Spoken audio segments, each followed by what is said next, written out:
Le 53e Salon international de l'air et de l'espace s'est tenu sur l'aéroport de Paris-Le Bourget, en Seine-Saint-Denis, du 17 au 23 juin 2019, et je vous propose un petit tour d'horizon de la partie spatiale. Alors je vous préviens tout de suite, le salon est grand et je n'étais pas présent pendant toute sa durée. Il y a donc des choses que je n'ai pas vues et cette vidéo n'est malheureusement pas exhaustive. Elle devrait quand même permettre à celles et ceux d'entre vous qui n'ont pas pu faire le déplacement d'avoir une idée assez précise de ce qui était présenté.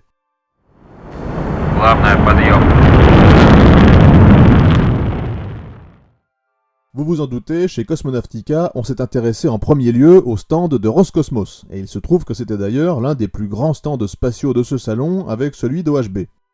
Alors Roscosmos exposait cette année un certain nombre de maquettes de lanceurs, Angara 1.2 et Angara A5 tout d'abord, ainsi que Proton M et Soyouz 2, ce qui n'était pas une nouveauté. En revanche, pour la première fois au Bourget, on a pu voir une réplique du futur lanceur Soyouz 5, qui constitue la réponse russe à la Falcon 9 de SpaceX. Son premier vol reste prévu pour 2022.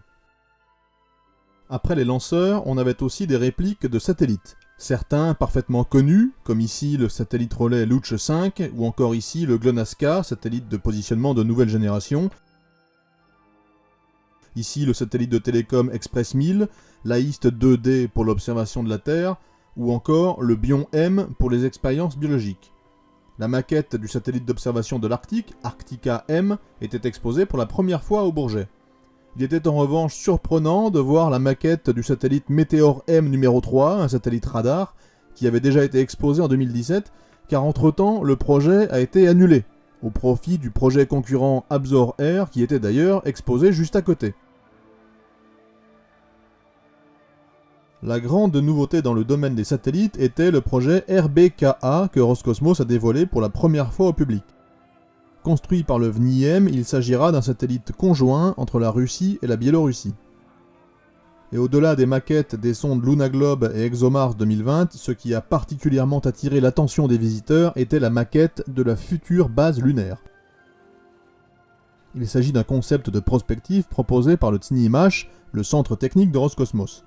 D'après ce projet, révélé pour la première fois au Bourget, la présence russe sur la Lune se déroulera en 3 étapes. La première étape, comme on le sait depuis le discours de Sotchi du président Vladimir Poutine en mai 2017, ce sera une mission de courte durée de type Apollo. Le module lunaire pourrait ressembler à ceci. Une deuxième phase consistera à réaliser des missions plus complexes et à déployer des infrastructures, comme ici une petite station électrique solaire. La troisième et dernière phase verra l'installation d'une base lunaire permanente constitué de plusieurs modules, et ceci en 2040. À quelques mètres du stand de Roscosmos, on pouvait visiter celui de Yuzhnoye, le principal industriel spatial ukrainien. Yuzhnoye fut jadis l'un des plus grands constructeurs de satellites au monde, mais n'en a produit aucun depuis plusieurs années. L'entreprise n'a toutefois pas l'intention d'en rester là et présente son projet de plateforme de microsatellites Yuzhsat. Capable de s'adapter à plusieurs types de missions, elle a une masse de 30 kg et peut accommoder une charge utile de 20 kg maximum. Dans le domaine des lanceurs, on pouvait voir les maquettes du lanceur américain Antares, dont le premier étage est fourni par l'Ukraine, du projet Cyclone 4M réalisé avec le Canada, et du nouveau projet Cyclone 1M capable de placer 700 kg sur orbite héliosynchrone. On pouvait également observer une maquette du projet de moteur kérosène-oxygène RD815 à combustion étagée de 250 tonnes de poussée. Juste à côté se trouvait une maquette du projet de lanceur super lourd Mayak SH5, capable de placer 95 tonnes sur orbite basse. Pour la première fois, l'usine Yuzhmash avait son propre stand, ce qui est plutôt surprenant. Pour rappel, Yuzhmash est l'usine qui construit ce que Yuzhnoye conçoit, du moins en théorie. Sur le stand, on pouvait voir le moteur RD843 du 4e étage du lanceur européen Vega, qui est produit par Yuzhmash, ainsi qu'une maquette du projet de lanceur léger aéroporté Zenith 1NL, capable de placer 220 kg sur orbite basse. On l'a dit tout à l'heure, l'un des stands les plus intéressants du salon était celui d'OHB. Le groupe allemand présentait un certain nombre de maquettes de satellites, comme ici par exemple un Galileo.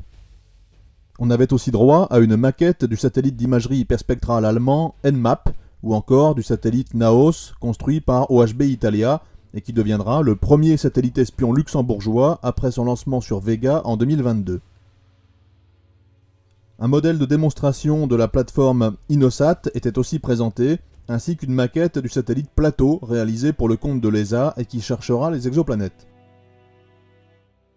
Ce n'était pas tout pour la science et l'exploration, puisqu'il y avait aussi sur le stand d'OHB une petite maquette du projet Hera qui, s'il se concrétise, ira rendre visite à l'astéroïde binaire Didymos dans le but de tester des concepts de défense planétaire.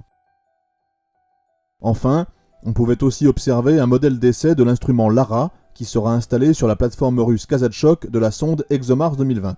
Réalisé par la filiale d'OHB Antwerp, ce sera, on l'espère, le premier instrument belge à faire le voyage vers Mars. D'ailleurs, en parlant d'ExoMars, on pouvait aussi s'arrêter sur le stand de l'entreprise bordelaise Saft pour y découvrir la batterie du rover Rosalind Franklin. De manière générale, la Turquie était extrêmement présente lors de ce salon, au cours duquel elle a d'ailleurs présenté son projet d'avion de combat de 5e génération, le TFX.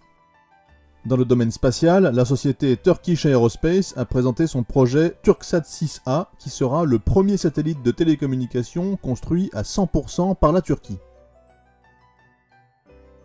De son côté, le missilier Roketsan a profité du Bourget pour dévoiler son projet de lanceur ultra-léger capable de placer 100 kg sur orbite basse. Les 2 premiers étages ainsi que les étages latéraux sont à propulsion solide, mais le 3e étage est à propulsion liquide. D'ailleurs, le monde du nano est en plein essor et cela se voyait au Bourget, où les projets dans ce domaine ne manquaient pas. La société britannique 3T Additive Manufacturing présentait par exemple ses chambres de combustion pour moteurs fusées, créées en impression 3D dans le cadre d'un contrat avec la start-up américaine Launcher, qui tente de développer un nanolanceur. Un autre stand très intéressant bien que modeste était celui de la start-up polonaise Sat Revolution, qui projette de mettre sur orbite une constellation de 66 nanosatellites d'ici 2023. Les 2 premiers prototypes ont été lancés en avril dernier à bord du cargo Cygnus NG-11. De son côté, le japonais Hiyashi présentait une maquette de son lanceur Epsilon qui a déjà volé à 4 reprises depuis 2013. Du côté chinois, les 2 grands industriels avaient chacun leur stand. La CGWIC présentait une partie de la gamme des lanceurs longue marche, la CZ-3B, la CZ-7, la CZ-2D et la CZ-11. On pouvait voir aussi la maquette de la plateforme de satellite de télécom DFH5 de 8 tonnes, dont un seul exemplaire a été lancé à ce jour, et ce, sans succès. 2 projets étaient aussi présentés, un satellite radar commercial et un rover martien.